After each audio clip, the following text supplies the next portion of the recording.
नमस्कार दोस्तों, आप सुन रहे हैं सुनो कहानी। आइए आज सुनते हैं मुंशी प्रेमचंद की एक गहरी और व्यंग्य से भरी कहानी, बनमानुस खानसामा। कुछ दिन हुए इलाहाबाद में एक सर्कस आया था। उसमें और तो बहुत से जानवर थे, मगर एक बनमानुस बहुत होशियार था। उसे लोग डिक नाम से पुकारते। ये मालिक ने उसे ऐसा सिखाया था कि वो घर का सब काम कर लेता। हाँ, बोलने से लाचार था। उसके मालिक की स्त्री मर चुकी थी, सिर्फ एक छोटा सा बच्चा था। जब मालिक कहीं चला जाता तो डिक ही उस बच्चे की रखवाली करता था। मालिक के नौकरों में 3 आदमी बड़े शैतान और कामचोर थे। एक दिन तमाशा हो रहा था, पर तीनों आदमी शराब के नशे में चूर पड़े हुए थे। जब इनके काम करने का वक्त आया तो उनका कहीं पता नहीं। मालिक बहुत घबराया। बहुत तलाश करने पर तीनों एक कोठरी में मिले, मगर इस दशा में वे कर ही कह सकते थे। तमाशा बर्बाद हो गया। तमाशा खत्म होते ही मालिक ने उन तीनों को डांटा और निकाल दिया। चाहिए तो ये था कि वे अपने किए पर पछताते और मालिक से अपराध क्षमा कराते, मगर वे उल्टे बिगड़ उठे और मालिक से इस बेइज्जती का बदला लेने की फिक्र सोचने लगे। एक दिन तीनों बदमाश इसी घात में बैठे हुए थे कि डिक बच्चे को उसकी छोटी सी गाड़ी पर बिठाकर घुमाने निकला। डिक को देखते ही तीनों उसके पास पहुंचे और एक ने डिक को तमंचा दिखाया। बाकी दोनों आदमी बच्चे को लेकर भाग खड़े हुए। डिक बड़ा समझदार था। उसने सोचा कि अगर इस वक्त रोकता हूं तो मेरी भी जान जाएगी और बच्चे की भी। वो चुपचाप वहीं खड़ा रहा। जब वो तीनों बच्चे को लेकर कुछ दूर निकल गए तो वो एक पेड़ पर चढ़ गया कि देखें ये सब क्या करते हैं।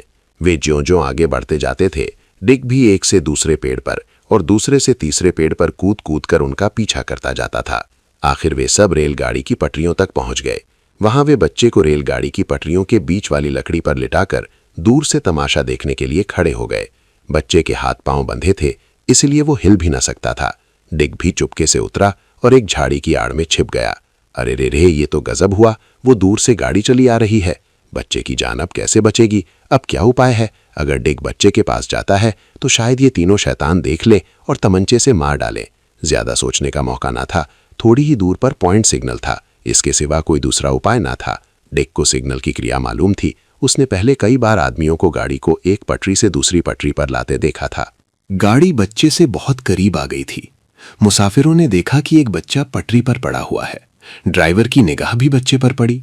वो ब्रेक को कसने लगा, लेकिन गाड़ी का एकदम रुकना मुश्किल था। वो रुकते रुकते भी बच्चे के सिर पर आ जाएगी। ठीक उसी वक्त डिक ने पॉइंट सिग्नल को खींचा।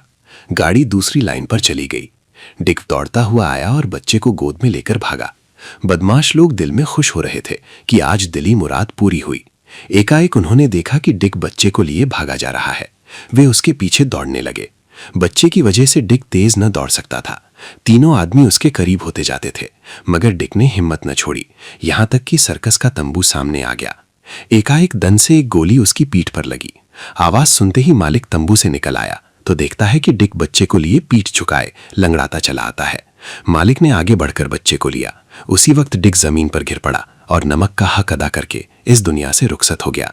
इतने में सर्कस के कई आदमी उन तीनों बदमाशों को पकड़े हुए उसके सामने लाए। उन तीनों को देखकर वो सब कुछ समझ गया और डिक की छाती पर लौटकर बालक की तरह रोने लगा। आप सुन रहे थे मुंशी प्रेमचंद की कहानी, बनमानुस खानसामा।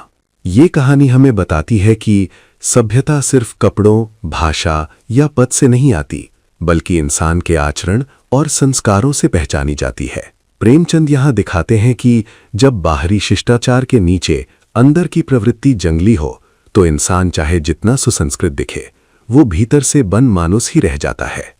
बनमानुस खानसामा हमें ये सोचने पर मजबूर करती है कि हम दूसरों को जज करने से पहले क्या खुद को ईमानदारी से देख पाते हैं। अगर इस कहानी ने आपको मुस्कुराने के साथ साथ सोचने पर मजबूर किया हो तो लाइक करें, कमेंट में लिखें, असली सभ्यता व्यवहार से पहचानी जाती है।